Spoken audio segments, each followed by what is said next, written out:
At a busy railway station in a bustling city, there was a beggar who relied on the kindness of passengers to fill his stomach. Every day he begged from travelers, getting on and off trains. But one day something caught his eye. A tall man, sharply dressed in a suit and boots, exuding an air of wealth. The beggar thought to himself, "If I ask him for alms, surely he will give me a generous amount." So he approached the tall man. To his surprise, the tall man didn't give him money right away. Instead, he asked, "You always beg from others, but do you ever give anything to anyone?" The beggar, puzzled, replied, "Sir, I'm a beggar. I don't have anything to give." The tall man looked at him thoughtfully and said, "When you don't have anything to give, you have no right to ask for anything either. I'm a businessman. I believe in transactions. If you have something to give, then I can give you something in return." The tall man then boarded his train and left. The beggar was left standing there, reflecting on his words. What if he's right, he thought.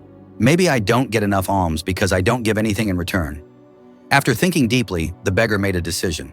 I might be poor, but I can give something. And so, for the next few days, he wondered what he could offer in exchange for alms. On the third day, while sitting by the station, his eyes fell on some beautiful flowers blooming nearby. Why not give flowers, he thought. Flowers are free, and they'll make people happy. So, he plucked some flowers and went to beg again. This time, whenever someone gave him alms, he offered them a flower in return. To his delight, people began to give him more and more alms, happily accepting his flowers. But there was a problem. As the days passed, the flowers around the station began to run out. Without flowers, the beggar found that fewer people were willing to give him money. One day as he was begging, he saw the same tall man again, the one who had inspired him. The beggar rushed over to him, offering flowers in exchange for alms. The tall man smiled and said, "Wow, you've become a businessman just like me." His words struck the beggar deeply. "I'm not a beggar anymore. I am a businessman," he thought. Excitedly, he looked up at the sky, raising his voice. "I'm not a beggar. I'm a businessman, and I can be successful." The people around him thought he had gone mad, and from that day on, he was never seen at the station again. 6 months later, two businessmen in suits and boots were traveling on the same train. When they recognized each other, one asked, "Do you remember me?" The second man replied, "No, I don't think we've met before." The first man smiled. "Oh, we've met twice.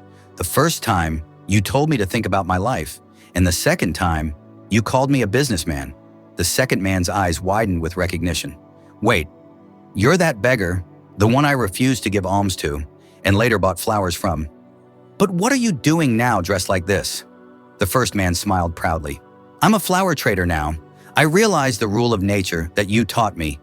We get something when we give something. I've embraced that, and it's changed my life." He continued, "I started small, selling flowers I gathered with the money I collected from the train passengers. Now I am a successful flower businessman." The two men shook hands, smiling as they got off the train, discussing their respective businesses.